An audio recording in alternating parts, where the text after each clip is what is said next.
Buenas tardes. Buenas tardes. Saludos, saludos, saludos. Hola Carlos, ¿cómo estás? Muy bien, ¿y tú? Excelente. Bueno, qué rico, me alegra mucho tenerte invitada otra vez en esta casa. Gracias, Carlos. Voy manejando, por lo cual les escucho. No sabía uno manejando qué, pero ahí va. Sí, sí. Entonces estoy atento escuchando. Bien. Bueno.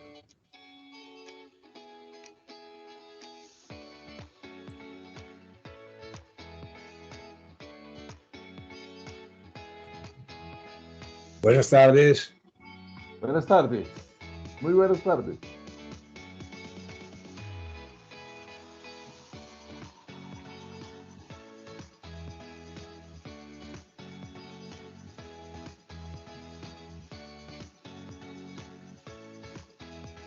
Buenas tardes, Dida, Carlos.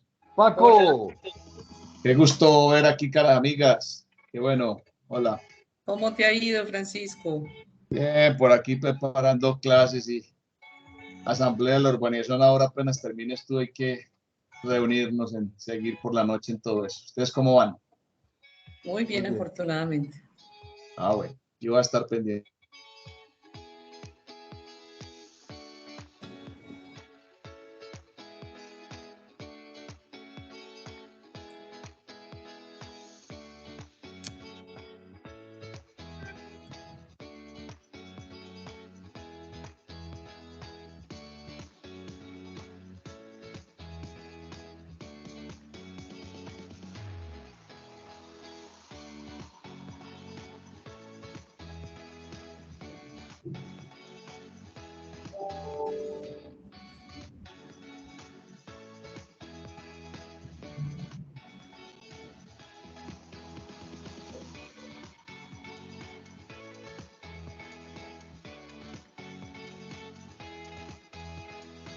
Carlos, ¿quién te hace este video tan bueno? El equipo de Zona Segura. Muy interactivo, muy bueno.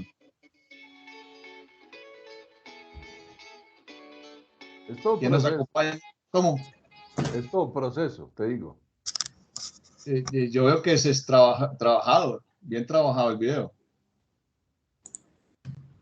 Sí, es un proceso largo porque pues hay que hacerlo armónico. Muy bien, ya estamos en... son las 5:02 de la tarde y este es nuestro momento para empezar a conversar en este espacio habitual de los jueves a las 5 de la tarde, en donde desde Zona Segura, hace exactamente 2 años,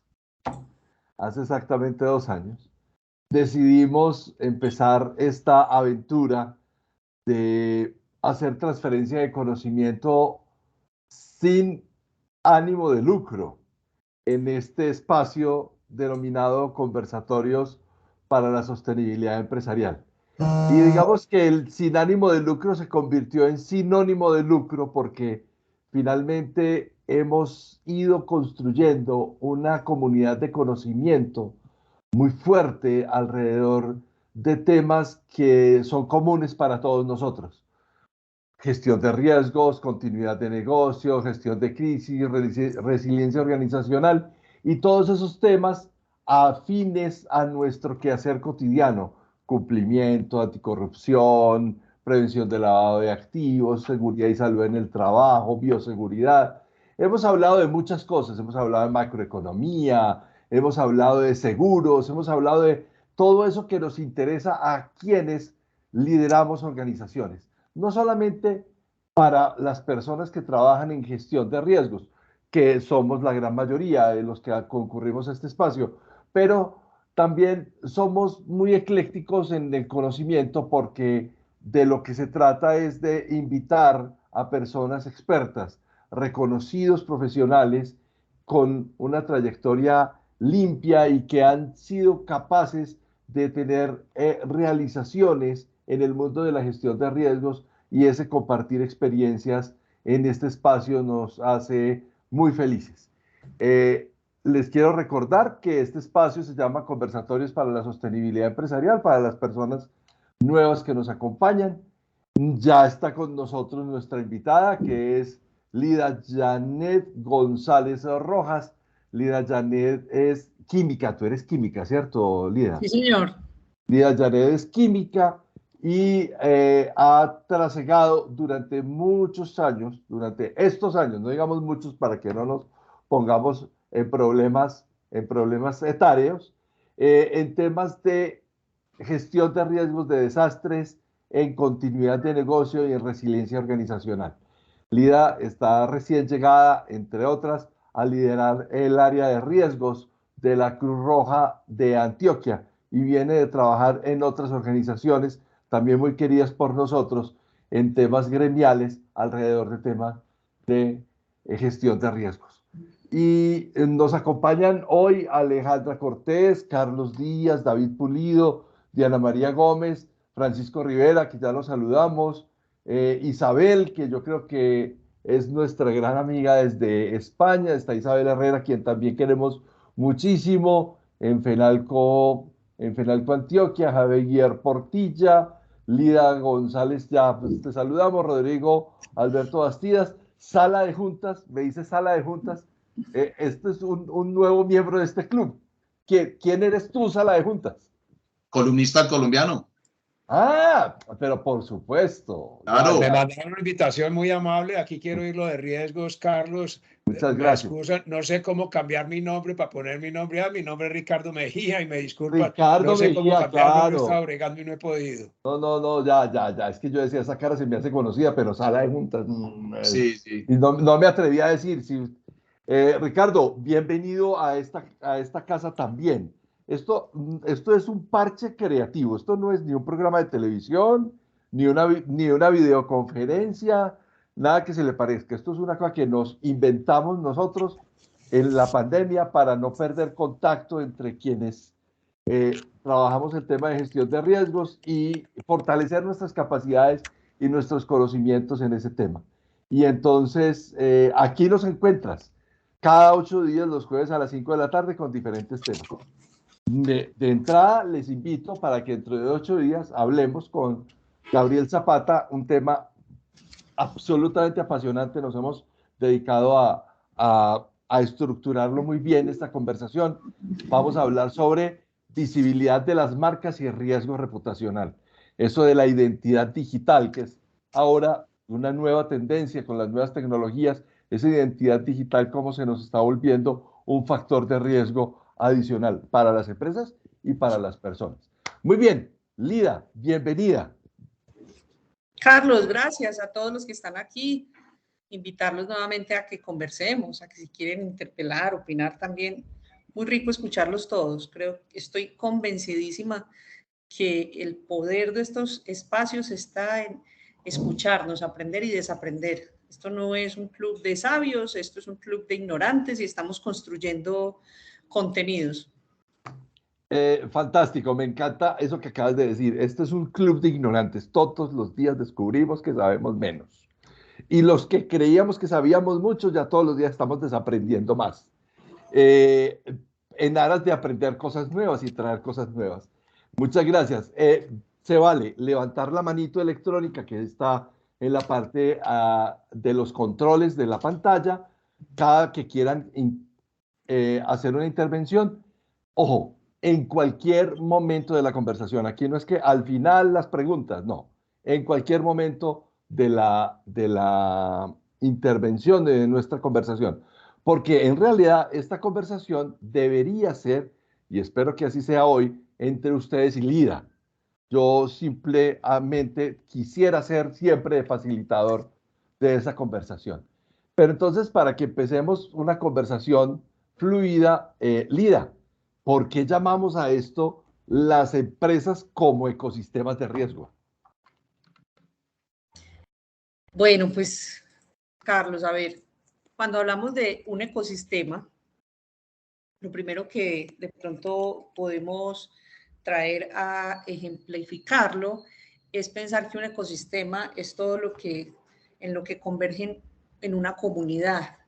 Digamos que desde el punto de vista de la biología, que puede ser el ejemplo más práctico, pues el ecosistema es ese conjunto de especies que hay en un área determinada y esas especies interactúan entre sí y tienen diferentes ambientes, pues hay ecosistema acuático, terrestre, ¿cierto? Entonces, a nivel empresarial, el ecosistema justamente es ese escenario en el que interactúan diferentes actores. Tu organización, la cadena de distribución, la cadena de suministro, el ejercicio de las ventas, de las adquisiciones, del talento humano. Esa interacción que tenemos todos los miembros conformamos un ecosistema. Y un punto de partida fundamental es entender que ese ecosistema está conformado por individuos vivos, nosotros, cada uno de nosotros, y le aportamos al ecosistema lo que cada uno de nosotros es y lo que se quiere parecer y lo que quiere construir.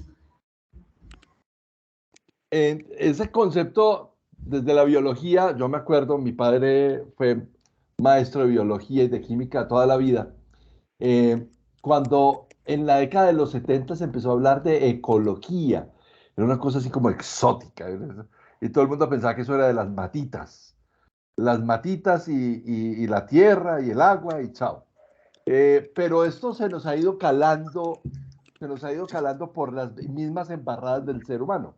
O sea, el efecto invernadero, el cambio climático, el consumo de energías fósiles, derivadas de fósiles, y todo esto ha ido cobrando un gran significado en el sentido en que no solamente son los riesgos ambientales los que diríamos que están en un ecosistema, sino que una empresa termina siendo la causa y el efecto de los riesgos míos propios y de los que giran a mi alrededor.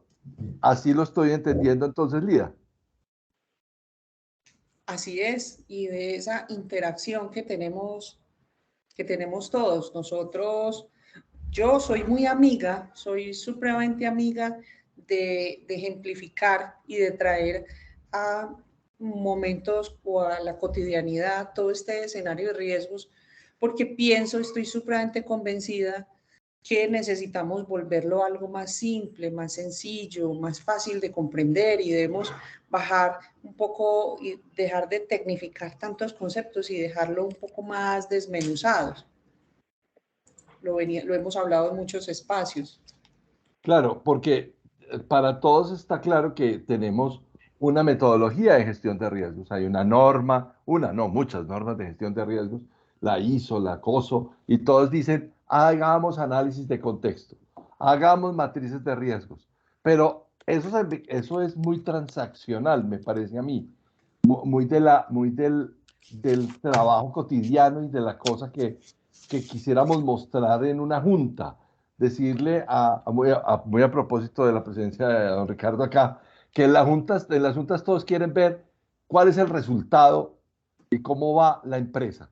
Pero entre cómo va el resultado de la empresa, estos objetivos que están planteados en una estrategia y los resultados que yo deseo alcanzar, lo hemos dicho aquí muchas veces, hay un camino sembrado de un bosque y un espejismo.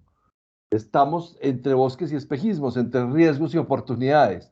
Y entonces, ¿cómo entender, Lida, y para que fluyamos en la conversación, que del análisis del contexto externo sacamos una lista de Merlín de riesgos preconcebidos? Entonces, estos son los políticos, estos son los legales, estos son los económicos, estos son los sociales, estos son los ambientales, e inventamos hasta los tecnológicos.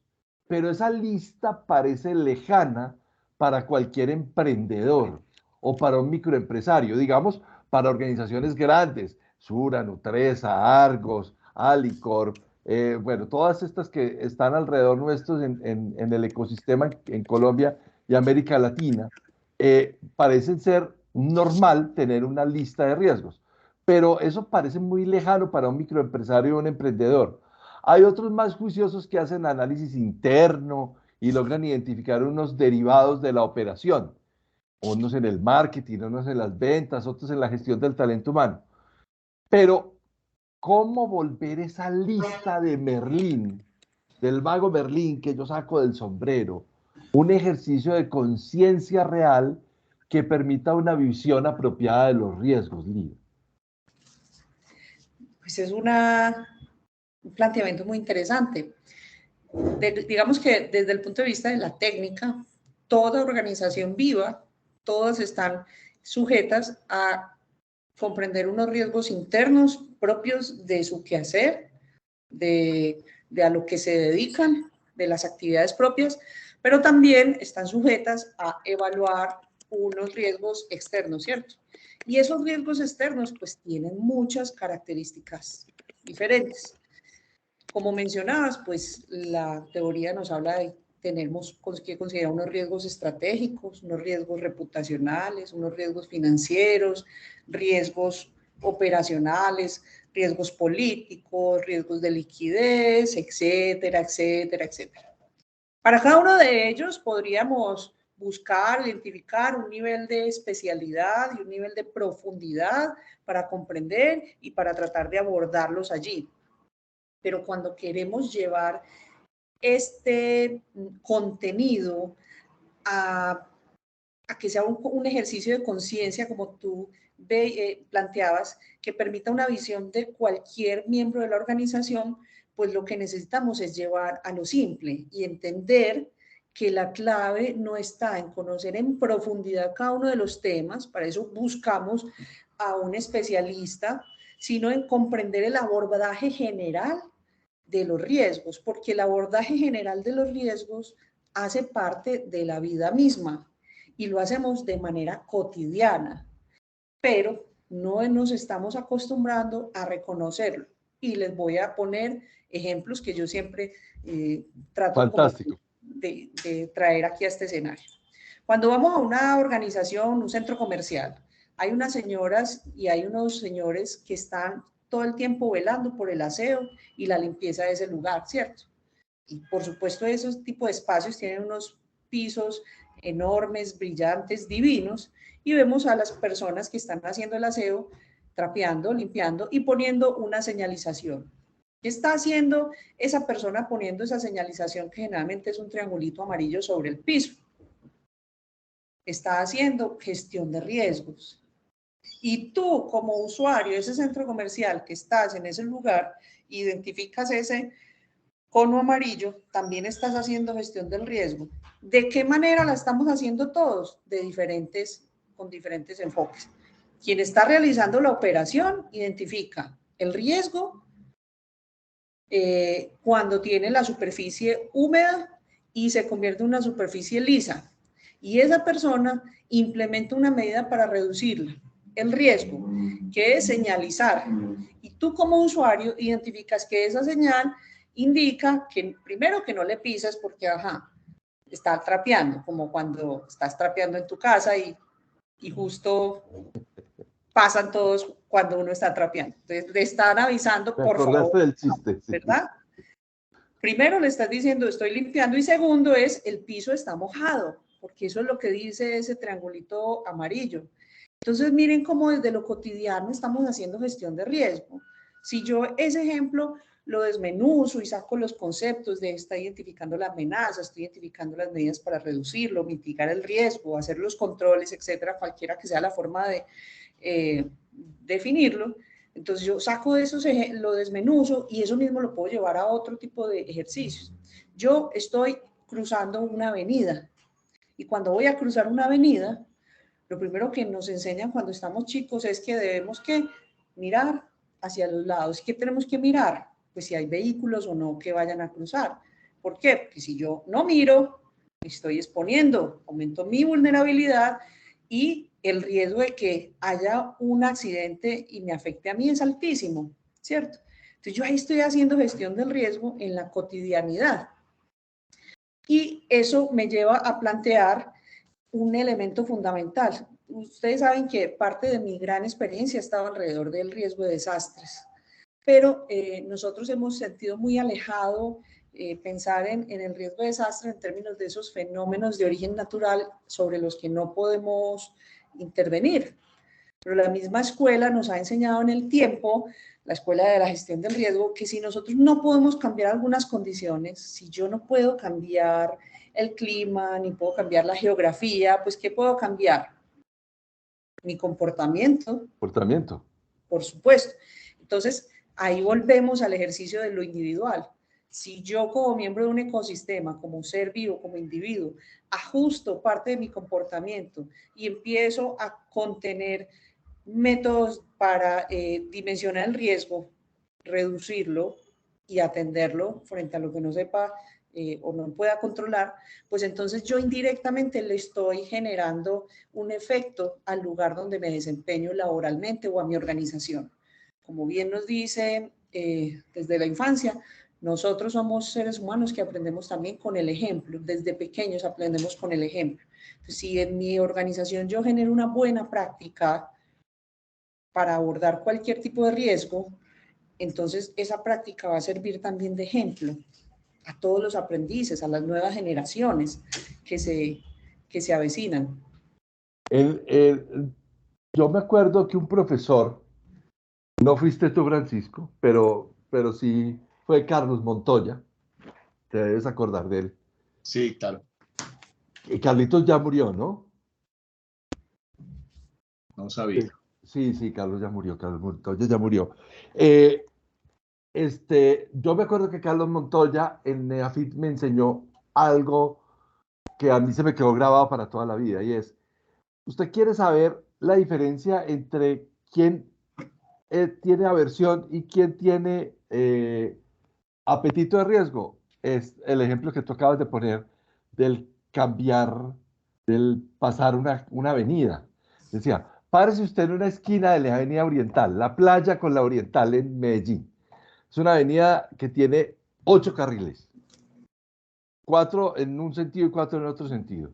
Y entonces, usted quiere atravesar la avenida Oriental, usted verá si quiere pasarse de la Cámara de Comercio al centro comercial del Paso por toda la mitad. Usted ahí tiene apetito de riesgo. Pero usted tiene que confiar en su capacidad, usted tiene que confiar en sus piernas, usted tiene que confiar bien en los zapatos que tiene que confiar bien en el piso que va a pisar, usted tiene que contemplar muchas cosas para lanzarse en la mitad de la cuadra en medio de una andanada de buses que van y vienen por esa avenida. Entonces eso es apetito. Usted tiene mucho apetito de riesgo si se va a lanzar ahí. Y otra cosa es que usted llegue hasta la esquina y espere que el semáforo le cambie de rojo a verde y usted tome la decisión de cruzar justo cuando está en rojo. Ah, usted quiere cruzar en la esquina estando el semáforo en verde. Es la misma condición pero ignorando el control. ¿Cierto? Aquí es que te vas ignorando el control. Entonces son como las tres posiciones entre el apetito, la aversión y la tolerancia. Y me pareció un símil muy bonito en la explicación y me quedó sembrado en el corazón porque yo decía, claro, los actuarios tienen una forma más bonita y digamos más técnica de explicarlo. Pero ¿cómo les llegamos a un microempresario nosotros a convencerlos que haga gestión de riesgos?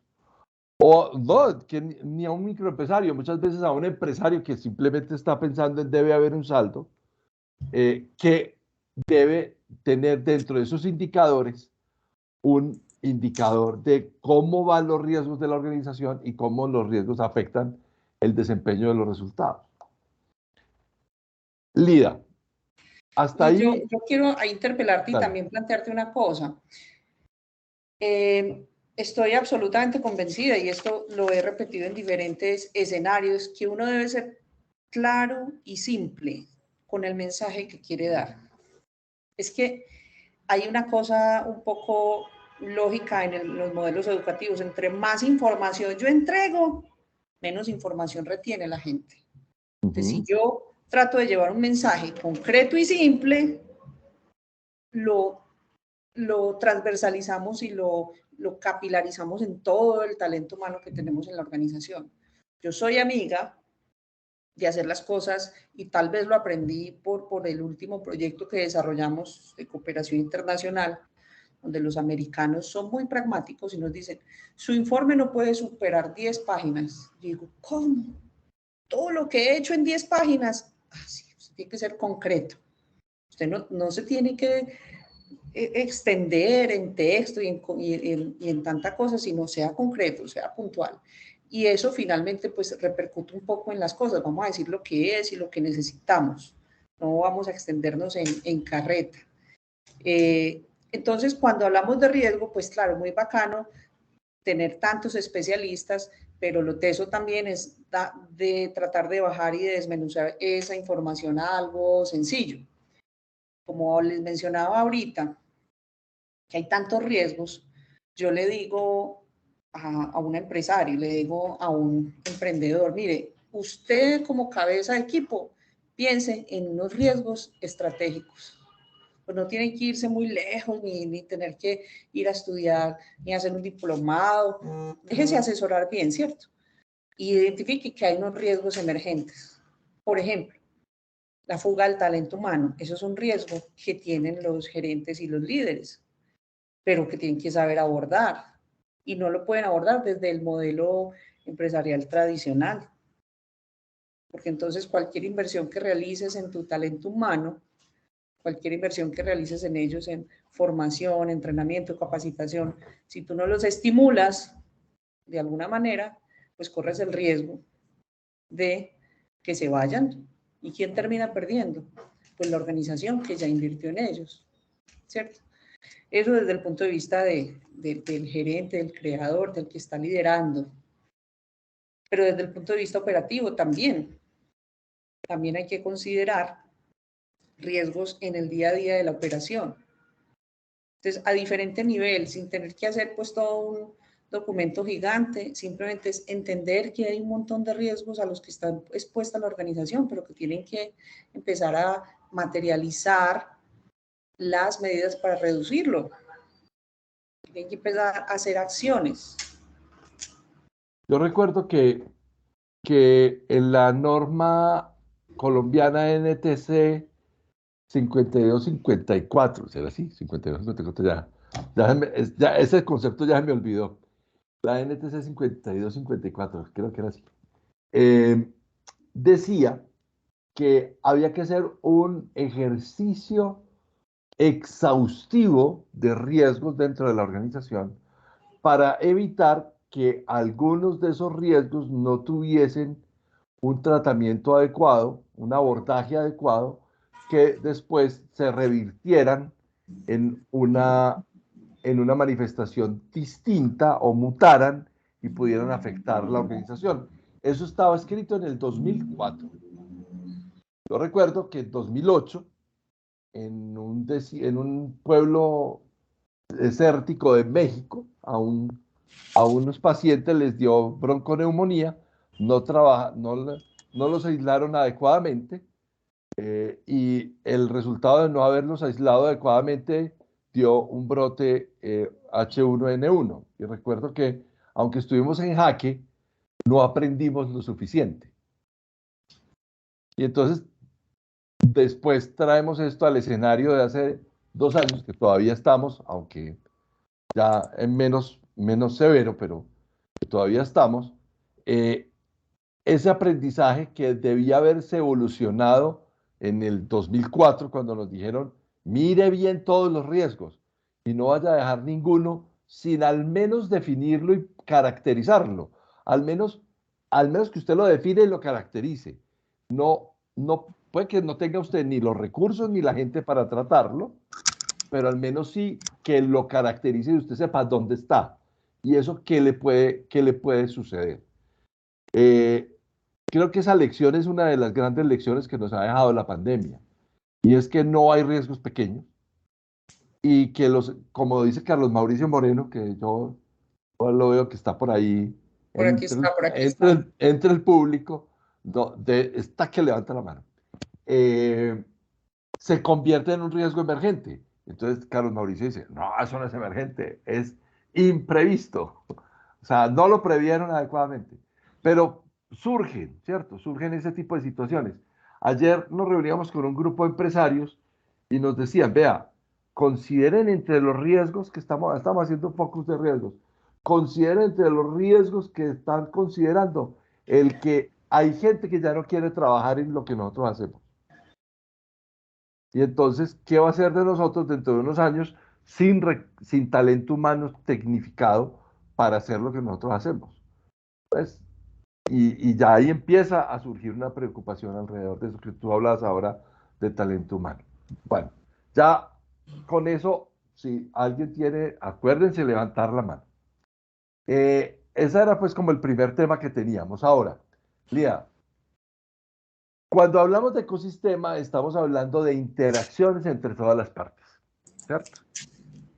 Donde no solo la empresa es el centro, porque muchas veces pecamos en hacer gestión de riesgos al interior de la organización o de pronto con un poquitico en la periferia, pero no extendemos ese manejo juicioso de los riesgos a todos esos grupos de interés que nos rodean, incluso a los competidores, incluso con los competidores, que los clientes, que los proveedores, que los empleados, que los inversionistas, que las redes sociales, que los medios de comunicación, que otras, bueno, todos los que se me ocurren, proveedores, clientes, competidores y el Estado mismo.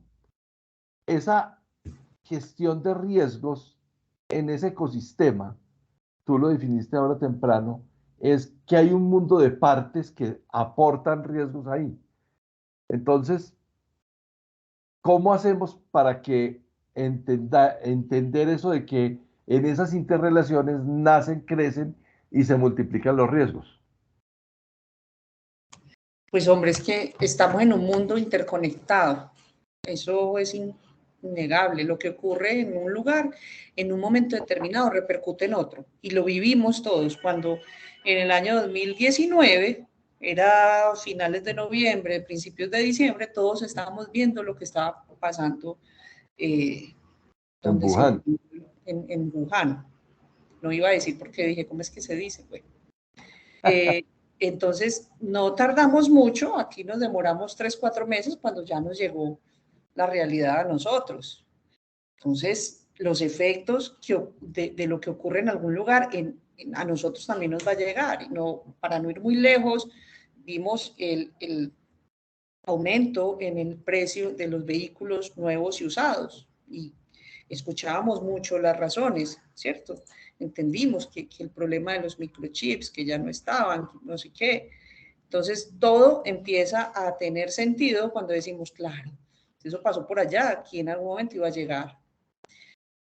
Entonces, yo creo que hay que elevar el nivel de conciencia y aprender a gestionar el futuro. Y no es fácil hacerlo, porque finalmente a nosotros nos han educado. Digamos que cuando estuvimos cada uno de nosotros en la universidad, no nos estaban enseñando lo que hoy nos estamos viviendo. Y hoy los estudiantes universitarios no los estamos educando para un futuro de 15 o 10 años, porque no los conocemos. Entonces no nos atrevemos a gestionar eso, no nos atrevemos a proponer eso, porque finalmente es un futuro que desconocemos. Pero por eso planteo, hombre, elevemos un poco el nivel de conciencia y trabajemos elementos más sencillos. Por ejemplo, el poder de la cultura. No hemos dimensionado el poder de la cultura. Cuando una multinacional quiere abrir sus puertas en un país, hacen un esfuerzo enorme por anticipado para comprender y ajustarse a las dinámicas culturales de ese país. Porque finalmente esa dinámica cultural incide en términos del desempeño productivo.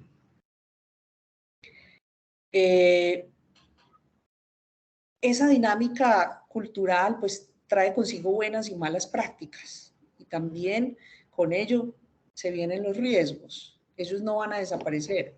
Simplemente, en función también de eso que encontramos, pues pensaremos en cómo vamos a controlar esos riesgos. Hace menos de un mes tuve la oportunidad de conocer lo que estaba ocurriendo en el proceso de recuperación de Providencia. Y cuando nosotros teorizamos tanto alrededor de los procesos de recuperación y demás, pues estamos acostumbrados a un trabajo que se desarrolla en las ciudades capitales y lo que nosotros vemos aquí, cómo se levanta una construcción, cómo se genera un proceso en una organización, cómo se hacen un montón de cosas, pero desde la realidad inmediata de nosotros. Cuando llegamos a un escenario como el de la isla de Providencia, nos enfrentamos a una realidad completamente diferente. Y pues no quiero salir a defender a nadie, pero todos vimos en los medios de comunicación cómo estábamos cuestionando por qué el gobierno nacional, que se había comprometido en reconstruir la isla en 100 días, no lo logró. Y hombre, yo llego allá y digo, con razón no lo logró, es que es muy difícil, por un tema cultural, por un tema cultural.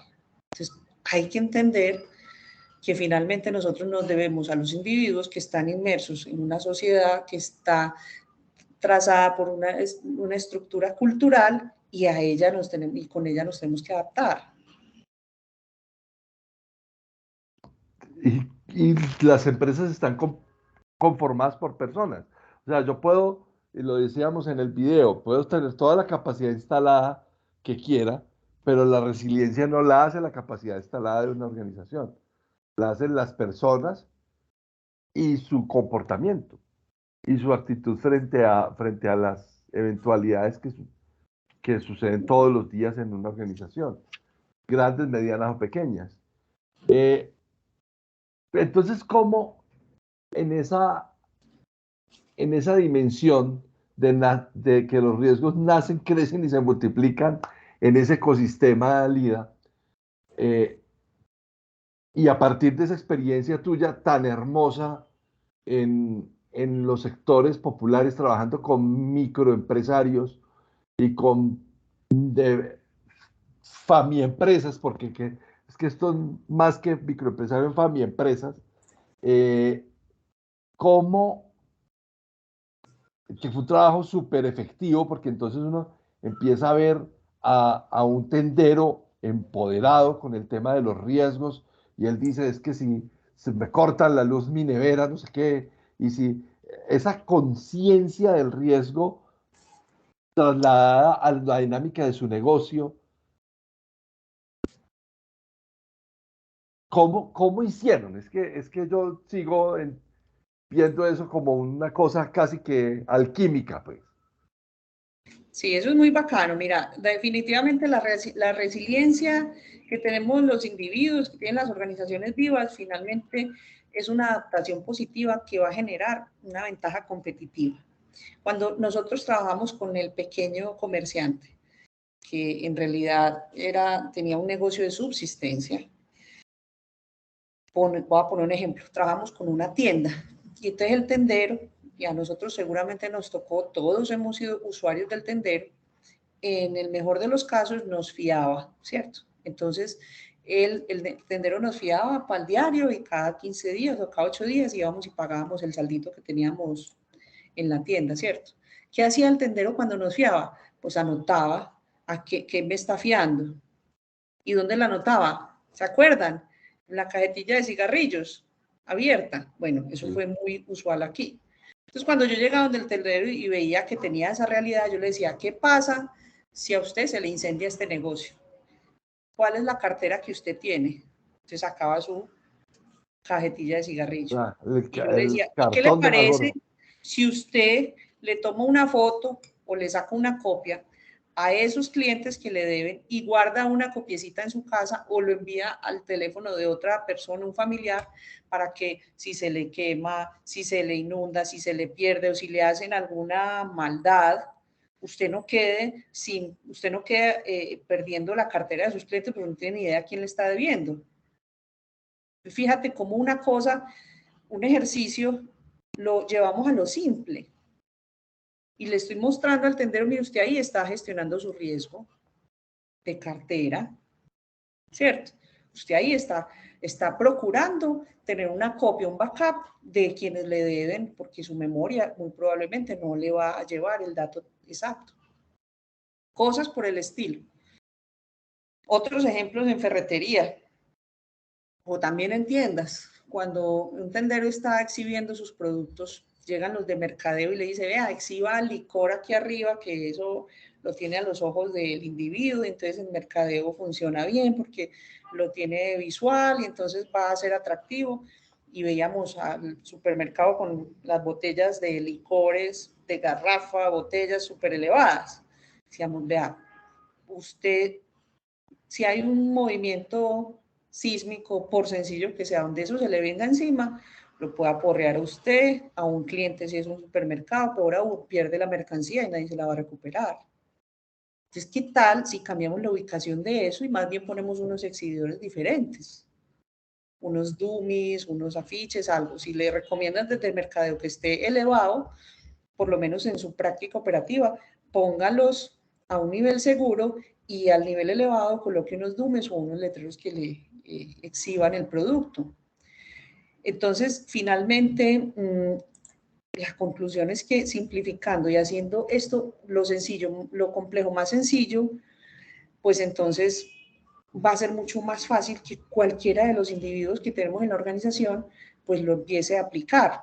Y un ejemplo, un ejercicio que funciona mucho es el storytelling. ¿Cómo lo han hecho otros? Cuéntenos historias. Cuando nosotros llegamos a la comunidad a hablar con estos negocios, para nosotros era mucho más fácil contar la historia de otro tendero, de un vecino, que contar desde la teoría, porque ellos se sienten identificados, se ven en espejo, ven el reflejo. A nivel de empresarios es muy conveniente conocer lo que pasa alrededor y por eso me parece que este tipo de conversaciones que estamos generando desde Zona Segura son tan poderosas, porque acá traemos experiencias de otros, vamos contando lo que va pasando y vamos compartiendo. Estos conversatorios son finalmente una bitácora de experiencias. Yo escucho allí, escucho acá y empiezo a ver lo que están haciendo en todas partes. Y eso nutre los aprendizajes de la empresa. Muchas veces hemos compartido matrices, hemos compartido formatos, vemos cómo lo hacen unos, vemos cómo lo hacen otros y tratamos de adaptarlo a nuestra realidad. Yo creo que eso es válido. Estoy absolutamente de acuerdo con eso. Eso es válido siempre y cuando tenga eso, la adaptación propia a la organización. Creo que hay que dejar de volver las cosas tan complejas. Creo que hay que llevarlo a lo simple, porque finalmente las grandes empresas nacieron y crecieron así, empezando chiquitos, empezando a escribir. Al principio tengo un plan de riesgos de 5 páginas, tal vez le falta mucho, si va a los ojos de un técnico y dice, no, ese plan está re mal, ese plan muy pobre, no, le falta mucho, hombre, pero antes aplaudamos que lo tiene, que lo está trabajando, hay quienes están convencidos que lo necesitan y lo están trabajando, ¿cierto? Entonces, tenemos varias intervenciones. Alberto Holgado hablaba sobre compartir con los competidores. La gestión de algunos riesgos también puede ayudar a enfrentar los riesgos que son comunes. Y lo refuerza con un competidor puede ser un aliado también y va orientado a lo que comentas de gestionar el futuro. Qué interesante eso de gestionar el futuro con los competidores. Es un tema que deberíamos darle doble clic. Isabel, ¿cómo estás? Si el responsable de gestionar los riesgos son los dueños de los procesos, debemos simplificar la terminología y traernos a la cotidianidad para que entiendan la utilidad e importancia. Seguir con metodologías y terminologías elevadas y extrañas llevan a que los riesgos sean dejados en manos de las áreas de control y esto es un enfoque equivocado. Malo. Total. Bueno, y tenemos una mano levantada, que es Sebastián Acevedo. Sebastián, enciende ¿cómo estás? Primero que todo, qué bueno tenerte acá y enciende tu cámara y cuéntanos. Hola, ¿cómo están? Bueno, antes que nada, como agradecerles por el espacio y por compartir todas estas experiencias que son muy valiosas. Y estoy muy de acuerdo con Lida en lo que dice, pues que todo debe ser como muy simple, consolidado, pues para facilitar como los procesos de implementación. Y creo que es algo que funciona en el sentido como que hay gente o bueno, es como una preconcepción que se tiene, que es un tema muy complejo, muy desgastante y que no tiene practicidad o que no tiene, digamos, una aplicabilidad como tal, sino que se queda en la teoría y volver el tema sencillo, digamos que facilita esa aplicabilidad. Mi inquietud o mi pregunta va encaminada pues como en el tema de cultura. Ya sabemos que si no hay un tema de cultura de riesgos es muy difícil implementarlo o los sistemas se quedarían en el papel y no en el día a día o en la operatividad de la compañía. Además de ser muy simples y muy prácticos al momento de compartir los conceptos sin información, ¿qué otros elementos podemos tener en cuenta para promover esa cultura de riesgos? Muchas gracias. Qué buena pregunta, Sebastián. Mire, yo les pongo una idea sobre la mesa. ¿Qué tal si buscamos dentro de nuestro equipo de trabajo personas que nos hagan barra? ¿Qué son personas que nos hagan barra? Que les gusta lo que estamos haciendo, que nos aplauden, dice, hágale, ánimo, sigan. Pero no solamente pues que hagan la barra, sino que se sumen a la idea. ¿Y eso cómo lo hago? Hombre, haga las cosas con ganas, demuestre pasión en lo que hace, que eso antoja. Si a usted le gusta lo que está haciendo, si usted irradia esa buena energía, a la gente les gusta, ¿cierto? Pues usted hace las cosas ahí como con pereza, como con desidia, es que me cargaron, es que me tocó. Esas energías, eso se siente, eso se siente. Usted empieza a tener dentro del equipo de colaboradores varias personas que les parece muy bacano lo que estás haciendo, porque les haces ver. Yo siempre he pensado que cuando uno aprende en este tema de riesgos, lo aprende para el escenario laboral, pero también para el escenario personal, para la vida misma. Y usted lo aprende hoy en esta empresa y el día de mañana lo aplica en su casa, en su familia o en otro escenario donde esté. Entonces, si le damos valor a esas cosas, la gente también se motiva y se anima. Es que esto le sirve para la vida misma. Hay un ejemplo, Sebastián, que me parece que podríamos aportar aquí, es lo siguiente. En los procesos de gestión de cambio hay tres fases que están identificadas: la adopción, la adaptación y la asimilación. Eso viene desde la psicología. Y es que la psiquis humana está hecha así. Uno primero adopta, lo segundo que hace es adaptarlo, o sea, coger esas aristas que uno las ve ahí como medio puntudas y uno dice, esto me va a chuzar, entonces yo la limo, la pulo, y finalmente la asimilo a mi sistema. En esas tres etapas de la gestión del cambio, esto vuelvo y te digo, es desde la psicología, no, desde la administración son 10 etapas y las etapas de Kotter, no me voy a meter ahí porque me enredo. Pero desde la psicología hay una herramienta que es súper poderosa y es que cuando tú eres capaz de identificar agentes a lo largo de la estructura que ven que son muy proclives a el logro, que son proclives a cumplir metas y a alcanzar, subir escalones y lograr beneficios, entonces esas personas podrían ser parte de los multiplicadores del reto que significa incorporar los riesgos o ver los riesgos como parte del sistema. Entonces, digamos que esa labor de aparcería, que es como salir a buscar esos promotores de tu idea, eh, tienen que servirte para enamorar, lo que acaba de decir Lida, enamorar o simplemente tratar de seducir al resto de la organización alrededor de comprender la necesidad de adoptar una mirada de riesgos en todos los procesos de la organización. Funciona mejor así que la otra metodología que también fue válida durante muchísimos años y que Francisco me diga si yo estoy diciendo mentiras, que era la cultura del miedo, ¿cierto? Es que a usted le va a pasar, es que si usted no hace tal cosa, entonces le va a pasar tal cosa, es que, y entonces de esa cultura del miedo vivimos muchísimos años en este sector o en esta actividad. Y entonces la cultura del miedo lo que hacía era simplemente ver en los riesgos como ese componente harto que todo el mundo, que nadie quiere. Ahora, yo le decía ayer a Yolima de San Vicente Fundación, que es un hospital muy grande en Medellín, yo le decía, ¿usted cómo le habla a un médico de riesgos?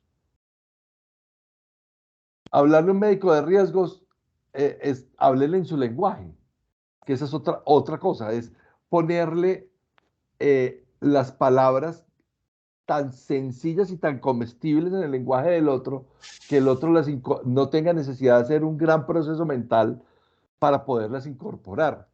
Entonces yo le decía, y le ponía este ejemplo, mire, usted, ¿qué es una empresa? Un cuerpo multisistémico, en donde cada sistema cumple su función. El sistema respiratorio, el sistema circulatorio, el aparato musculoesquelético, para no ahondar más en ejemplos. Y usted tiene en la sangre, usted lleva oxígeno y nutrientes y recoge toxinas. Y las toxinas las va depositando en otro sistema, que es el sistema linfático. Y la gestión de riesgos es el sistema linfático de una organización.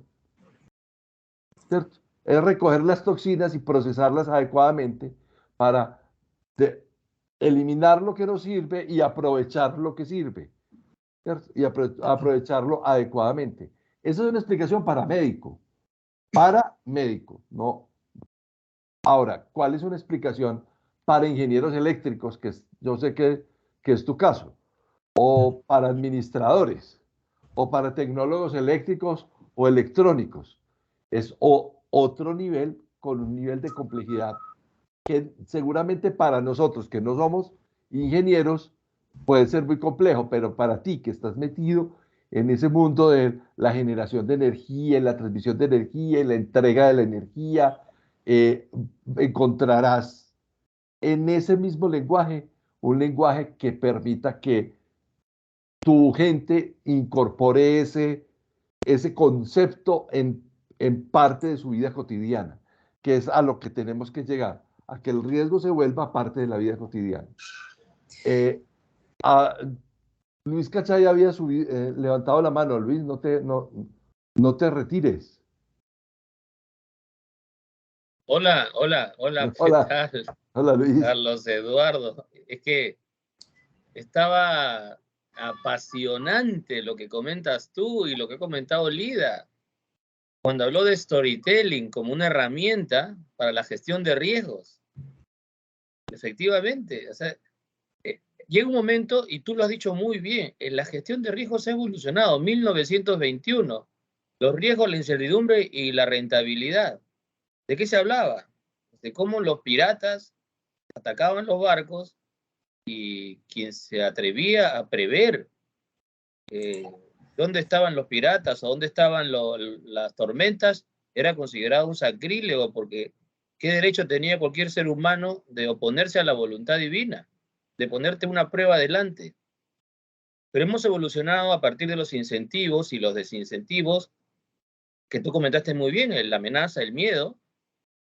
Hemos evolucionado de eso, que funciona bien para el tema cumplimiento, a los reguladores, a los impuestos, en realidad, se ha evolucionado de ahí. Incluso los que cobran impuestos utilizan una combinación entre cada sol que pones beneficia a tu país y a estos niños, que es lo que hay ahora, y combinan con, mira, si no pagas tus impuestos te cierro la tienda y te pongo un letrero rojo y lo pongo en televisión y en todos los periódicos. Entonces, eso es una combinación entre dos mecanismos de divulgación. Y me gusta mucho el de Lida, que dice, oye, ¿por qué no, como el Estado, dibuja gente que te haga barra y que diga, oye, esto sí me ha servido, esto sí? Y el storytelling detrás, claro. No solamente de aprender el riesgo en cuerpo ajeno, ¿no? En el mundo de los riesgos es preferible aprender en cuerpo ajeno que en el propio.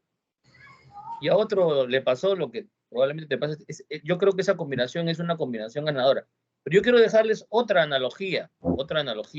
Miren, la gestión de riesgos es una cuestión de valor, de lo que es valioso, ¿no? Entonces, los que estamos aquí seguramente y lo has puesto bien en el título, es un ecosistema. Y tú lo acabas de mencionar, es un ecosistema complejo. Lo has puesto en términos médicos. Hay varios sistemas que interactúan entre sí, buscando a través de la pervasividad y a través de otros mecanismos, optimizar su mandato, su objetivo. Y esto nos lleva a decir, ¿qué cosa hace cada uno bien para seguir sobreviviendo? Y las empresas hacemos eso. Queremos ser sostenibles, queremos supervivir en el tiempo. La única manera, la única forma de sobrevivir en el tiempo y de satisfacer en forma simultánea a cliente, inversionista, trabajador, gobierno, comunidad, la única manera es mirando adelante y viendo qué nos puede pasar. Eso es previsión, eso es pronóstico, es planificación, hay una serie de técnicas. ¿Qué más tenemos que hacer? No podemos simplemente entender que algo nos puede pasar y no hacer nada. Tenemos que actuar hoy día, vivir el presente. Y hoy día hacemos algo. A eso se llama hacer algo antes de que suceda lo malo. Se llama anticipación. Acción antes, anticipa acción. Eso es lo segundo. Y eso sucede hoy. No hay que esperar a mañana para hacerlo, hay que hacerlo hoy. ¿Qué es lo tercero? Que puede fallar aquí. No solamente en cuestión de negatividad, del pesimismo de lo que nos puede pasar, sino al contrario. ¿Cómo aprovechamos estos cambios que el futuro nos trae para mejorar mi relación con todos estos stakeholders, grupos de interés, partes interesadas? Lo tercero, hay que asegurar. El aseguramiento falla, porque es lo único que nos garantiza que el riesgo residual sea menor que el riesgo inherente. El aseguramiento, no el control, porque el control puede fallar, el aseguramiento del control, la efectividad del control. Entonces, fíjate, en esos tres términos reducimos ISO 31000, COSO, australiano neozelandés, se reúne a prever, anticipar y asegurar. Que lo hace un niño cuando está caminando por la calle y mira allá y después mira hacia atrás para ver si ya cruzó la vereda. Lo hace cualquiera, ¿no? Entonces, creo que a un analista de riesgo, un profesional de riesgos, si bien es cierto, sus capacidades analíticas son necesarias, es necesaria una cuota de herramientas de comunicación, lo que llamamos habilidades transversales, ¿no? Ya no le llamamos habilidades blandas porque de blandas no tienen nada, porque son core, son duras, son habilidades transversales. Y más se las pedimos, por supuesto, a los líderes, a los directores, a la alta dirección, a la gerencia, a los comités especializados, ¿no? Capacidad para comunicar, que es lo que tú estás haciendo con éxito en los últimos años, desde que empezó la pandemia. Entonces, solamente redondeo felicitando a Lida por esas alusiones al storytelling, a ti por este espacio que creas y a las preguntas que han sido muy pertinentes para el tema. Muchas gracias, Luis. Además te tengo una perla. Te cuento una cosa. En la experiencia reciente que tuvimos de llegar al pequeño comerciante, el que está en el barrio, llegamos un equipo de profesionales formados, muchos con especialización y demás, y nos encontramos con una barrera comunicacional tremenda. Claro. Tremenda. Porque claro, este tipo de negocios que corresponde a un alto porcentaje del tejido económico de un país como este, tienen un nivel de escolaridad supremamente bajito. Entonces a nosotros nos tocó ajustar completamente el lenguaje y tratar de poner un lenguaje similar al que ellos entendieran. Pero ese fue un primer ejercicio y no fue suficiente. ¿Qué nos tocó buscar adicional a eso? Validadores en la comunidad. Aquellos personajes, aquellos pequeños empresarios que se la han sudado, que tienen el ejemplo y su propio negocio para mostrar como ejemplo, para que ellos se convirtieran en validadores y le contaran a los demás, mire que yo sí lo pude hacer y lo hice así, así, así. Pares a ellos que les hablaran en el mismo idioma. Pero no fue suficiente. ¿Y sabes a qué acudimos? A los influencers. Porque finalmente teníamos que empezar a entender las señales, las manifestaciones que el medio nos estaba poniendo. Y como hoy estamos tan dependientes de estos aparatos y todo el tiempo estamos subiendo y subiendo el dedo y viendo un montón de referentes a los que aspiramos, algunos de los jóvenes aspiran y demás, pues son ellos los que tienen que ayudarnos a llevar el mensaje y buscamos influencers. Venga, cómo en su lenguaje y cómo llegamos a más gente a través de toda la gente que lo sigue a usted. Entonces, fíjate cómo un mensaje tan complejo lo tuvimos que transformar de diferentes maneras. Y traigo aquí un componente que me llama mucho la atención y es la tecnología. Pero no la tecnología entendida desde el computador, desde los software, sino la capacidad de inventiva que ha retado al hombre por los siglos de los siglos y que ha obligado a trascender al ser humano y a buscar soluciones en todo, ¿cierto? Tenemos que apelar a eso, motivar, estimular ese ejercicio creativo, ese ejercicio de curiosidad, de investigar de quienes están a nuestro alrededor. En Perú hay una escuela que ha ido calando en Colombia también, muy en el sesgo de la seguridad y la salud en el trabajo, el tema de la ludoprevención, ¿cierto? Y es la utilización de técnicas de juego, ¿sí? Del disfrute, el juego y el disfrute para poder crear conciencia y apropiación de conceptos en las bases operativas de las organizaciones. Y recuerdo que tuve una experiencia mirando cómo la Superintendencia Nacional de Fiscalización Laboral en Perú, en un evento que asistí, decía, la ludoprevención es el futuro de la educación para la seguridad industrial. Yo decía, yo no creo que sea el futuro, yo creo que eso es el presente, ¿cierto? Porque si tú, es que me acuerdo una experiencia y voy a narrar esta historia, yo estoy lleno de historias, pero esos storytelling son buenos. Resulta que a mí una vez yo era gerente de una empresa de vigilancia privada y teníamos la responsabilidad de cuidar una tienda, un almacén grande, un Plaza Vea, para ponerlo en términos peruanos, un Carrefour, para ponerlo en términos de República Dominicana, un Grupo Ramos, o un Éxito en Colombia, y entonces teníamos que cuidar, y teníamos la responsabilidad de cuidar todo el patrimonio de esa. Resulta que el que está sentado en el escritorio, el jefe de operaciones, mayor de la policía, sí, con todos los galones y todo, escribe las órdenes que debe cumplir el vigilante. Él piensa como un mayor de la policía, pero el vigilante actúa como un vigilante. Entonces, al escribir la orden, a él, la orden decía, el guarda debe cuidar la puerta. ¿Cierto? Y entonces el guarda cuidaba la puerta. Y un día cualquiera se robaron la puerta. Se robaron la puerta, o sea, una noche se robaron la puerta.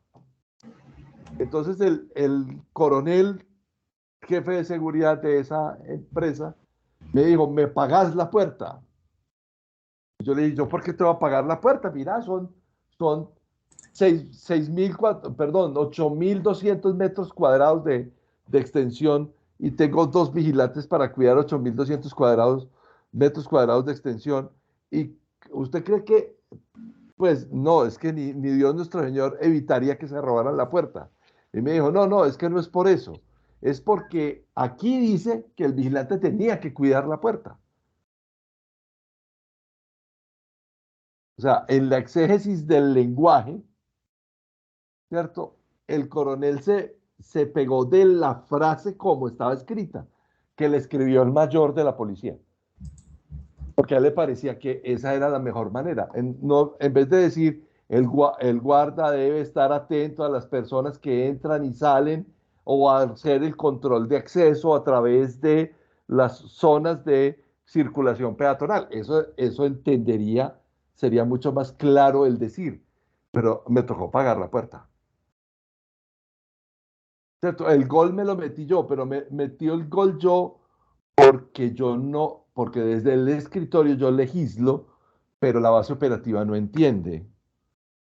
Entonces lo mismo pasa, muy a propósito de la pregunta de Sebastián, es que yo sentado en el escritorio de la gerencia técnica de una empresa de energía, le tengo que entregar a un piquete, a una cuadrilla de técnicos que hacen una reparación de una línea, es eso que se llama riesgo operativo. Ellos saben que si hacen un arco contra la tierra se quedan chamuscados, ¿cierto? Ellos lo saben, pero la gestión de riesgos de eso, ¿cuál es? Esa es una reflexión más o menos alrededor de ese tema. Hay aquí más temas. Luis, dale. Solo para no dejar pasar tu comentario, fíjate, tú has hablado de un tema de comunicación que nos lleva inmediatamente al tema de la percepción del riesgo y nos lleva a la definición de riesgo, ¿sí? Que ha sido tratada pues, en la ISO y también en COSO, donde esta definición te dice que, de manera muy simplificada, el riesgo es el efecto de la incertidumbre sobre los objetivos. Fíjate, con esa generalidad, pero la Real Academia te dice que el riesgo es todo aquello que pueda ser puesto en un contrato de seguro, para que la diversidad de... Y tú lo que has hecho es firmar un contrato donde tú estabas siendo una herramienta de mitigación de riesgos, por lo menos el servicio que dabas, ¿no?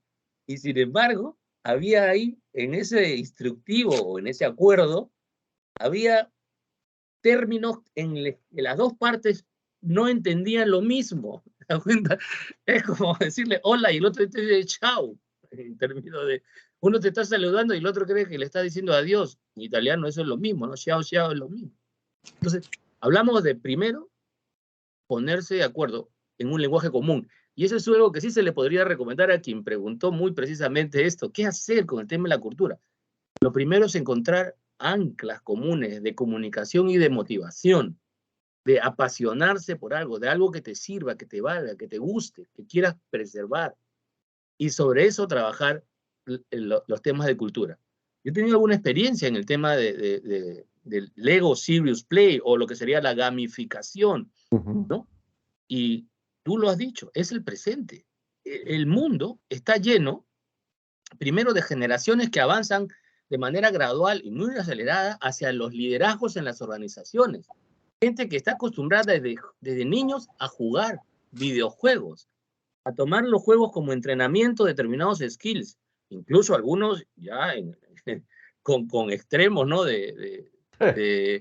Digamos que, ¿cuál es tu objetivo? Mi objetivo es robar ese banco, y robas el banco, y es lograr esto. Entonces, también el lado oscuro de los negocios también está contratando a esos gerentes muy eficientes, ¿no?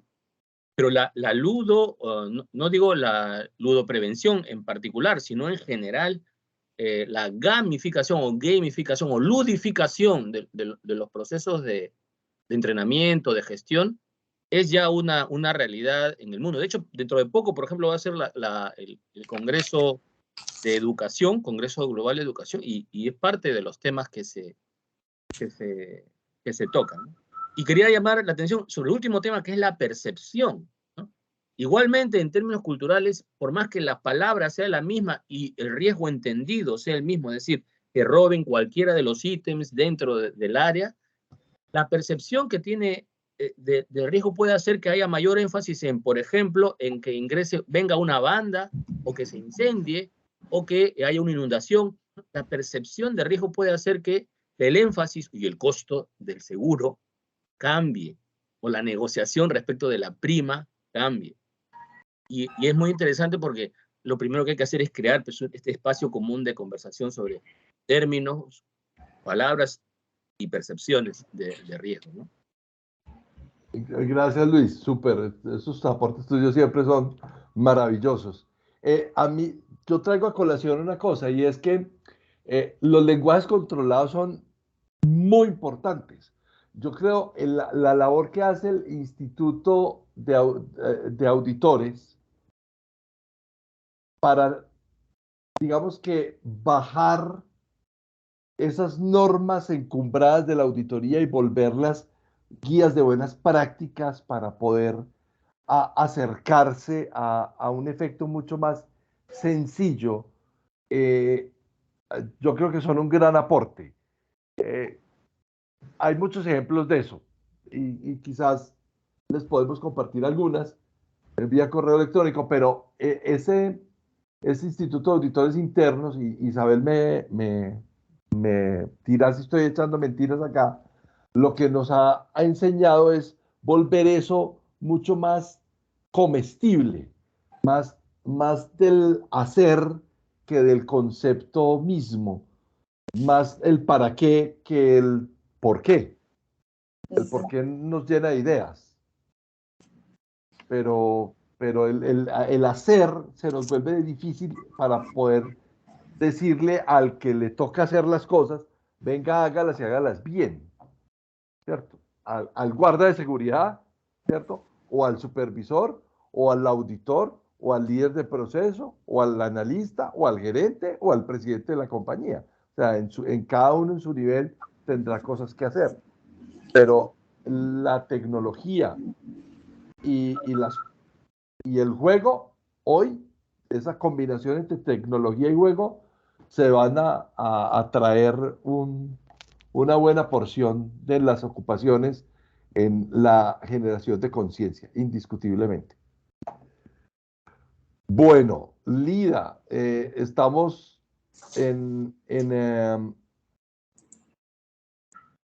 hay una cosa que también encontraste en esa experiencia previa que tú tuviste, es que un actor importante del ecosistema, clientes, proveedores, empresarios, el Estado, los reguladores, es también el sector financiero.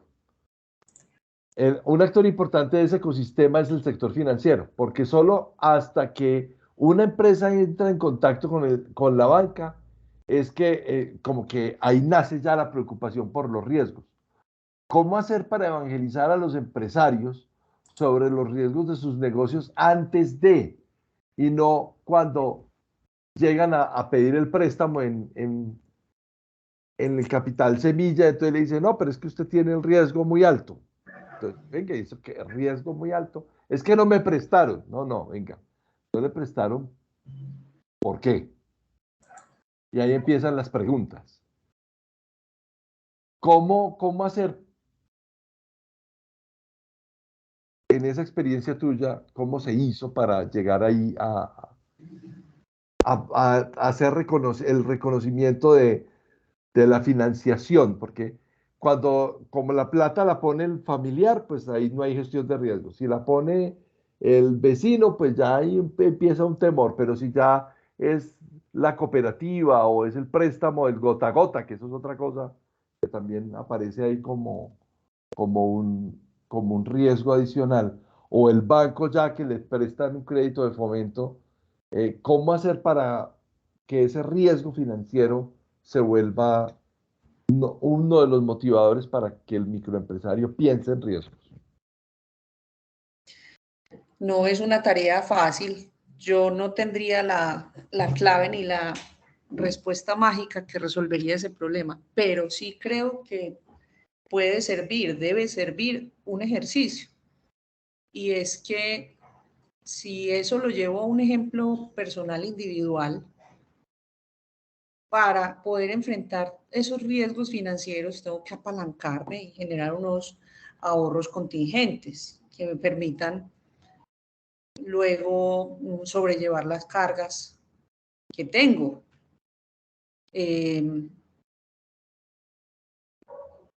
Cuando uno proyecta la vida misma, cuando uno se proyecta en el futuro, uno hace ciertos cálculos, uno dice voy hacia allá y quiero estudiar esto y quiero hacer esta otra cosa para luego, más o menos cuando tenga esta edad, retirarme de hacer, ¿cierto? Uno hace esas proyecciones. En las empresas también se proyectan en el corto, mediano y largo plazo. Y no siempre es en una escala exponencial y ascendente. A veces hay valles continuos y a veces pueden haber bajones. Pero ese ejercicio de planificación tiene que llevar consigo una serie de recursos que me permita a mí generar todas esas condiciones que necesito, que sean favorables para alcanzar las metas que me voy proponiendo. En ese orden de ideas, si la empresa la llevamos a un escenario similar, una empresa como organismo vivo también tiene que buscar otros recursos para apalancarse. ¿Qué hacen los pequeños empresarios cuando desconocen que se debe planificar de esa manera? Acuden a eso que mencionaste hace un momento, el gota a gota, que finalmente lo que hace es desangrarlos y hacen que se quiebren, que se vayan al piso. En ese ejercicio de planificar estratégicamente tu empresa, que puede ser desde lo más complejo hasta lo más sencillo, le enseñamos a los emprendedores a que tengan un orden, ¿cierto? Que no es difícil, no es fácil, es complejo. Pero a través de ese orden se empieza a generar un camino y va sembrando, va creando como una semillita. Es un buen testimonio porque finalmente muchas veces quienes estamos en una posición privilegiada como la nuestra, pues tenemos una realidad económica diferente, pero el microempresario de la subsistencia debe haber un saldo, ¿cierto? Esa es la contabilidad del tendero. El abasto le decimos en otros países, pero nosotros en Colombia le decimos tendero. Entonces la contabilidad del tendero siempre es, debe haber un saldo. O sea, cuánto me entra, cuánto puedo gastar y si me queda pues para poderle dar la mesada al niño para que vaya a la escuela. Y esa ya es la utilidad, pero la utilidad no, es para beneficio propio y no para los fondos contingentes como lo decías ahorita. Ahí hay, créeme que no es solamente en las empresas, sino que hay en muchas empresas que tienen problemas de reservas también y están más que identificadas. Bueno, finalmente, y ya siendo las 6:16, Luis, tienes la mano levantada. ¿Quieres decir algo? Sí, mira, quería justamente cerrar lo que había comentado Lida, ¿no? La pregunta que le haces a Lida me la pones en este día deportivo para Perú. Hoy día juega Perú y se No, define Colombia su... también, pero ya no hay nada que hacer. Y si has tocado el tema financiero y el tema de riesgos y el tema de las startups, ¿en qué momento es bueno meter los riesgos en un negocio, ¿no? Al inicio, cuando estás en la etapa creativa, innovadora, o después, como dices tú, cuando entro a un banco, o acaso cuando el abuelito me da toda su jubilación. ¿En qué momento debo pensar cómo asegurar el éxito del negocio? Y eso es lo que hacemos en Riesgos. Somos promotores de los negocios bien hechos, recurrentes, sostenibles. ¿En qué momento debo pensar en eso? Yo esa pregunta me la he hecho en los últimos 20 años. ¿En qué momento? Si es que debemos participar en las startups antes o después de los rounds de financiamiento de riesgo, ¿no? Y también hay que pensar en los ratios de supervivencia. 9 de cada 10 empresas mueren antes de cumplir un año.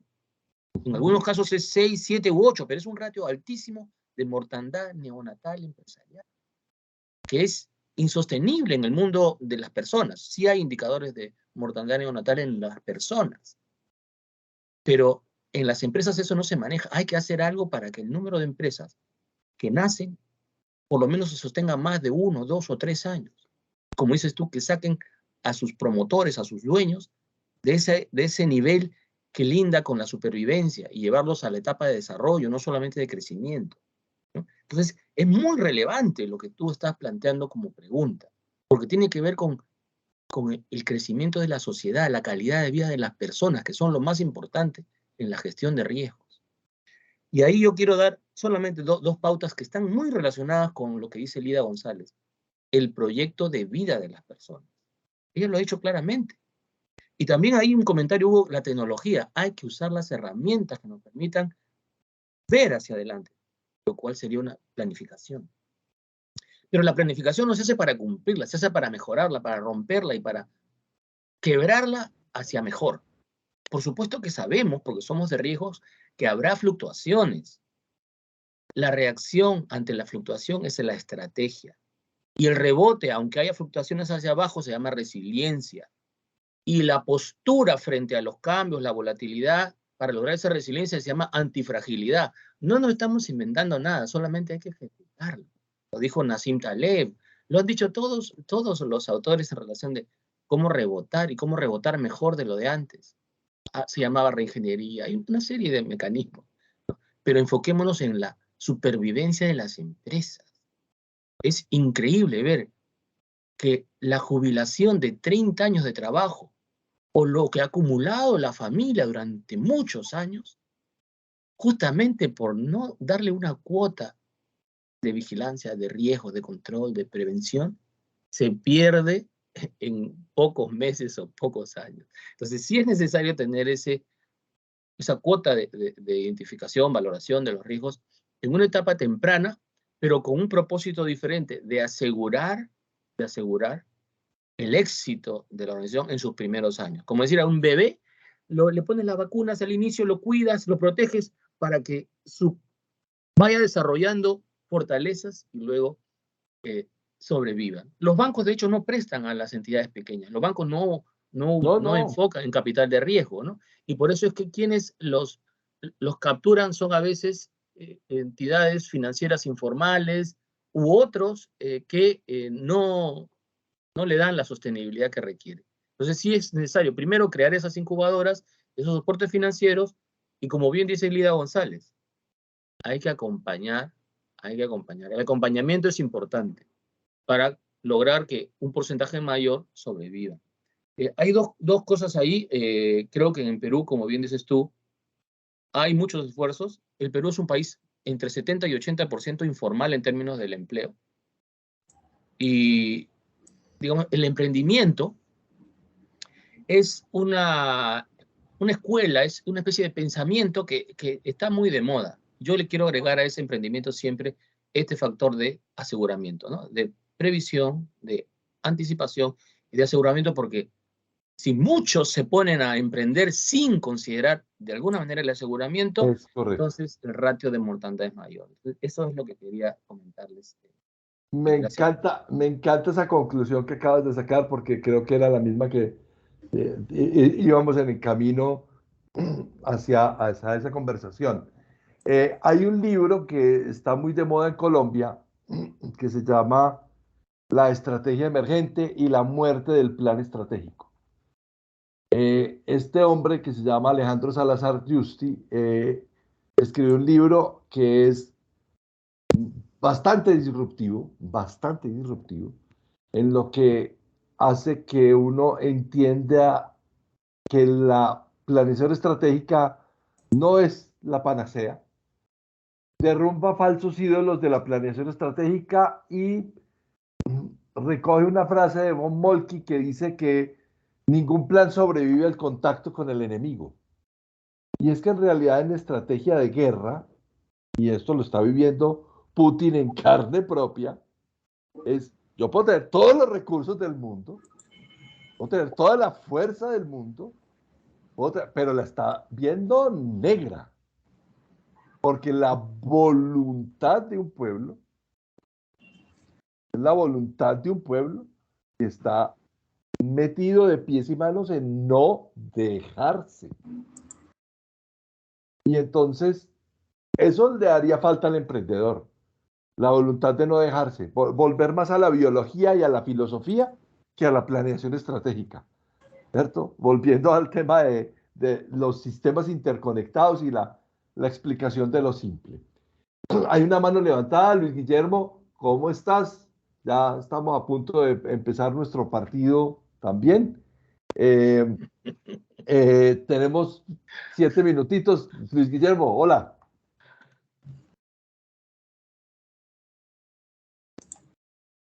Bueno, Isabel se va. Isabel, descansa, por favor. Un abrazo fuerte. Tenemos una conversación pendiente. Luis Guillermo levantó la mano, pero está calladito. Bueno, Lida, vamos cerrando este espacio. Siempre nos quedamos cortos. Claro, hay mucho de qué conversar y de qué hablar.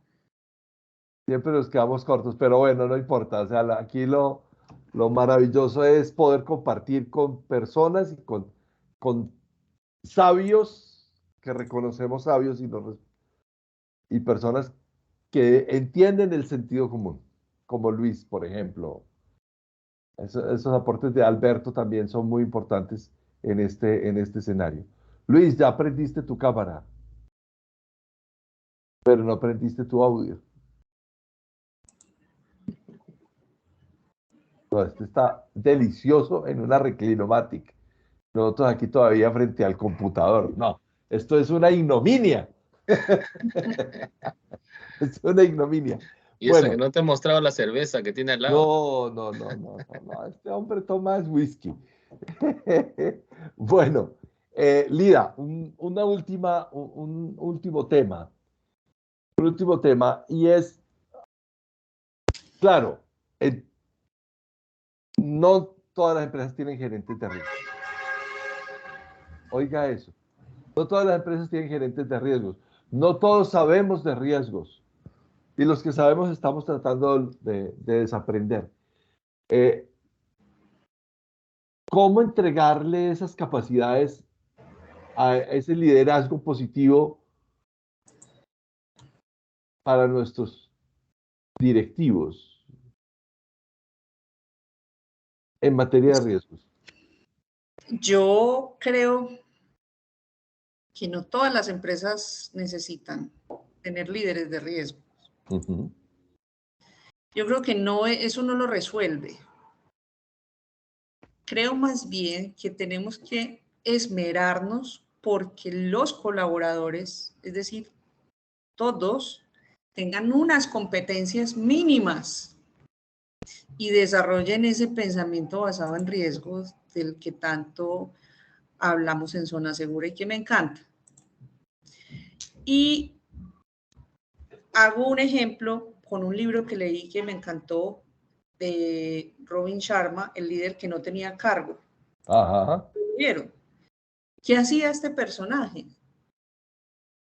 Todos los que estaban aburridos, todos los que estaban aperezados, los que ya no vibraban con la compañía, de alguna manera recibían el mensaje y la lección de este líder, que era el mejor de la organización, y los conectaba y los hacía vibrar. Entonces, así no, si la organización no tiene el líder porque no lo tiene, porque no tiene el recurso, por lo que sea, porque es que también hay que pensar que es que el líder de riesgos generalmente cuando le ponen esa responsabilidad tiene muchas otras, eso es una realidad. Sí. Y generalmente cuando le ponen esa tarea están como ya desgastados y dicen, otra más, es que yo a qué horas. Entonces se nos ocurre pensar que es más fácil otro lo hace, contraten a alguien, pero por ahí no está tanto la solución, pues todo el mundo puede aportar un poquito. Obviamente necesitará una organización, quien lo dinamice, quien lo patine y sea el doliente, que más que el propio dueño, representante legal, gerente o director. Si yo logro desarrollar esas competencias en todo el equipo de colaboradores, muy probablemente con eso logro más que con tener un solo líder que esté jalando solo o remando en arequipe, como me gusta decir. ¿Qué logro con eso? Necesito es poner a la gente a mi favor, que les guste, que le encuentran utilidad, que les sirva para algo. Y también eso parte reconociendo lo que sí se hace bien en las organizaciones. Todo, arando en el mar, dice Juan Carlos Lobo. Tú remando en Arequipa, además, eso me gustó. Sí, porque es que además, cuando empezamos a tener esos roles identificados y entonces creamos el cargo del líder, del director de riesgos y tal, todo se lo tiramos a él como si lo fuera a resolver él solo, como si la empresa fuera él solo. Y eso pues no hay nada más equivocado que eso. Sí, en temas de gestión de riesgos hay mucho cacique y poco indio, y en realidad hay que democratizar la participación del tema. Sí. Y alguien tiene que liderarlo, al menos teniendo conocimiento básico, mínimo básico del todo. Luis se ríe con el aforismo popular colombiano de mucho cacique y poco indio. Efectivamente. Yo concuerdo, o sea, Creo que aquí, haciendo la línea de lo que acabas de comentar, tanto a Rey y a Paje, a Cacique y a Indio, a todos hay que darles un mínimo de conceptos básicos de gestión de riesgos ahí donde está. Porque todos con ese pensamiento en riesgos van a poder aportar. Y eso no sucede solamente en empresas pequeñas, en grandes, en las corporaciones, hay ese mismo diagnóstico que acaba de comentar Lida. Cuando se tiene la idea de que él es el que lo va a hacer, cuando la responsabilidad es, el directorio es el responsable, lo sabemos, ¿no? Porque si el directorio dice, voy a poner este negocio, lo menos que quiero es que quiebre, y para eso tengo que gestionar y gobernar bien los riesgos. Pero claro, después él tiene que hacerse de aliados internos, entonces hay varios aliados relevantes, y los fundamentos deben estar en todo, desde el vigilante ese que te cuidaba la puerta, hasta el mayor. Totalmente de acuerdo. Total. A Luis Guillermo le dio remordimiento de mostrarlo en el sofá y pues le dio remordimiento. No me funcionó el celular, entonces me tocó pasar de la poltrona al computador. Muy bien. Bueno, son las 6:30. Esto siempre se termina aquí, en respeto al tiempo de los demás. Sí, claro. Nos vemos dentro de 8 días. Dame un minuto, qué pena. Déjame comentar algo, gracias. No, este espacio muy chévere. Desafortunadamente estaba en otra reunión y llegué tarde. Voy a escuchar la grabación posteriormente porque llegué tarde, pero el tema estaba muy interesante. Yo te digo algo y hablo como Luis Guillermo. Yo la verdad prefiero estar hablando de riesgos que perder mi tiempo viendo un partido. Yo no soy aficionado al fútbol. Entonces, pues me encanta escuchar y hablar sobre riesgos. Lo que estaba comentando Luis Cachay, muy interesante, la verdad. Preocupante lo que él comenta, que las empresas no duren más de un año. Y hay muchas situaciones por las cuales las empresas fracasan. Este análisis de riesgos, tenerlo claro. Y otro tema que es lo nuestro, la distribución del riesgo. Que el empresario no se quede con todo el riesgo, y parte de la distribución del riesgo es buscar productos de seguro que se adapten a las necesidades de los empresarios. Muchas de las empresas se quiebran porque no tienen un seguro que cubra los riesgos a los cuales están enfrentados, y cuando se materializa el riesgo tienen que recurrir a su patrimonio, a pedir plata prestada, y pues se les olvidó el seguro. Y pues si uno distribuye el riesgo de alguna manera buscando un producto de seguros que se ajuste a sus necesidades, eso es lo que tiene que hacer un empresario, pensar en eso, en distribuir el riesgo.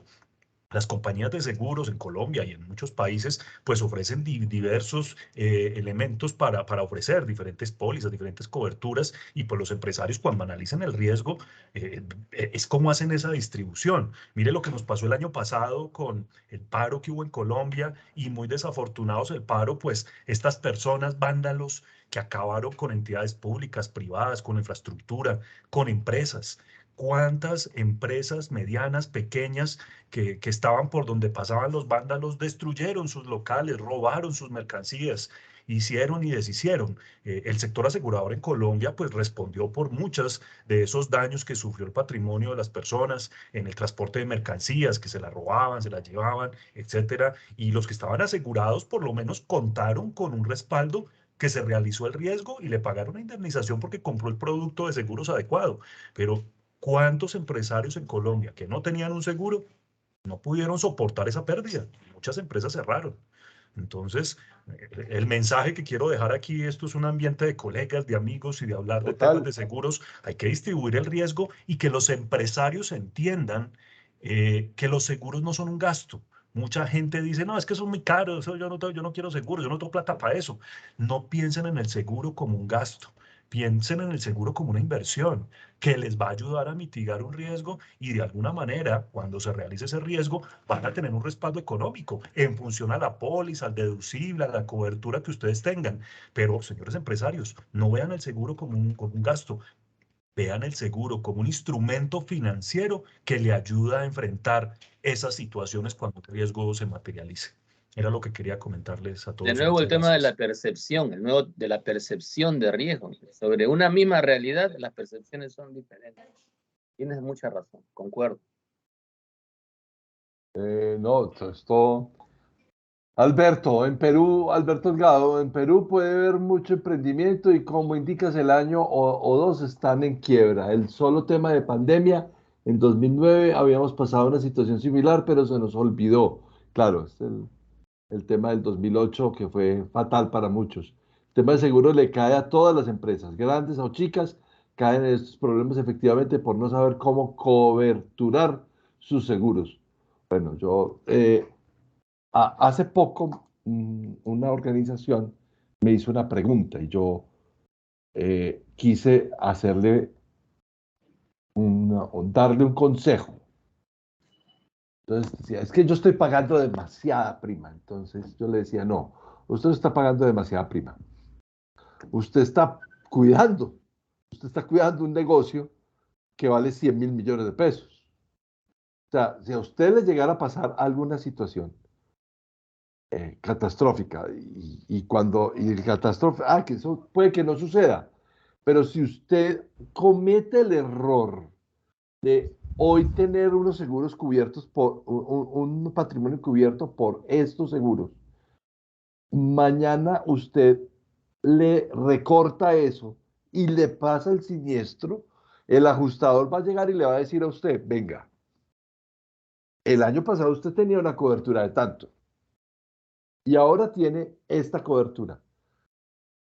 Esa diferencia se la cobro. De entrada se la cobro. Esto que una persona, créame, con todos los galones del mundo, o sea, con todos los cartones que ustedes se alcancen a imaginar. Un empresario me decía, ¿en serio, Carlos? ¿Eso es así? Y yo, claro, eso es así. Ese ejercicio es un tiro en un pie. Entonces, a mí, si usted quiere contratar para que yo haga eso, yo no se lo voy a hacer. Si otro se lo hace, yo ya de una vez yo le hago la advertencia. Usted se descubre y lo que usted se descubre se lo cobra por derecho en un siniestro. Porque usted ya lo había declarado. Y dice, no, entonces no fue por ahí. Yo, no, por ahí no es que va. Eso no es un ahorro, es un tiro no en un pie, en un oído. Sí, pero sí, te tocaba, creo, y eso es algo que los de seguros sí hacen, creo que en otros países hay varias figuras como el experto o el ajustador o el perito, que van más bien a las causas, ¿no? Y que desarrollan sistemas de prevención o incorporan tecnología que permite identificar de manera más precisa la probabilidad de ocurrencia de los eventos, o incluso pueden incorporarse dentro de canastas de cobertura masiva, con otras entidades, vía asociaciones, porque las probabilidades se van filtrando ahí, ¿no? Entonces, sí creo que hay un espacio, como bien dijo Luis Guillermo, y también tú lo has comentado en algunas ocasiones, de culturizar, de enseñar a la población, tanto personas para los generales como a las empresas para los seguros específicos, sobre qué cosa es un seguro, porque como dijo Luis Guillermo, la mayoría piensa que es un gasto. Es un gasto y que si no pasa nada me tienes que devolver el dinero. Y no sabe que eso es una cobertura, que hay una cobertura o un reaseguro a veces, ¿no? Entonces Claro. sí, hay un desierto completo ahí. Las penetraciones en nuestras sociedades son muy bajas. Hay un trabajo pendiente total ahí. Aquí con APSEC, no sé si tienen algún contrato con APSEC, pero es algo que hay que hacer y es como una especie de tarea maratón, no es de una sola corrida. De acuerdo, sí, estoy de acuerdo contigo, Luis. Y parte de nuestros pilares en Fasecol es promover la cultura del seguro, mejorar la penetración o la profundización, como se llama, y hacerle entender a los clientes o a las personas que tienen riesgos en las empresas, pues cómo lo van a mitigar, cómo va a trasladar el riesgo. Mi recomendación es que se sienten con su corredor de seguros, con la compañía de seguros con la que estén manejando el producto. Y repito, no es que sea barato o caro. Mire cuáles son sus riesgos, cuáles puede mitigar, cuáles se pueden advertir y cuáles quieren trasladar. Y definir las coberturas, cuáles son los amparos, los valores asegurados, si quieren bajar el costo de la prima o lo quieren subir, pero entonces eso va a influir. Si ustedes quieren que de alguna manera baje el costo de la prima, pues venga, trabajemos en el deducible. Entonces baja la prima, pero entonces sube el deducible o cambie el valor asegurado o no tome todas las coberturas. Las compañías de seguros tienen un portafolio de productos que los pueden hacer dependiendo de sus necesidades. Yo no quiero las 20 coberturas, yo quiero 10 coberturas y las demás las asumo yo, si algo llega a pasar. Entonces, las compañías tienen esa flexibilidad. Como en un tema de libre competencia, las compañías venden productos estándares y productos que pueden ajustar a sus necesidades. Pero lo importante es trasladar parte de los riesgos, no asuman todos los riesgos. Entonces, te decía Carlos que no es decir caro o barato, es buscar la asesoría de su corredor o asesor de seguros, sentarse con su compañía de seguros para que su compañía entiende y mire cómo es su empresa, a qué se dedica, cuáles son los riesgos, cómo de manera conjunta, porque eso le gusta mucho a las compañías también. Algunas aseguradoras tienen un área de loss control, control de pérdidas, de prevención, y pues eso es un trabajo colaborativo.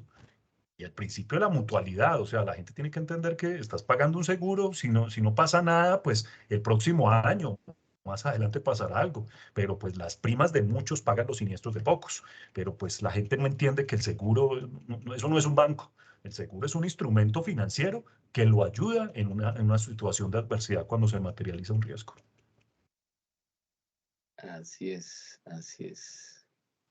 Así mismo es. Qué pena la caída, pero tuve Yo una pensé que se había ido contingencia a ver el con... partido. No. Gol de Colombia.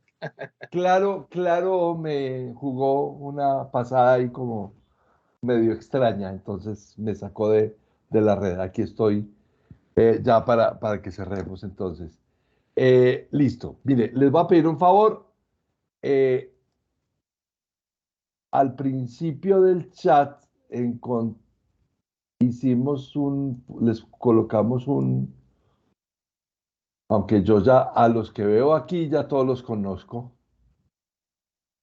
Todos los conozco, sí, a todos los conozco.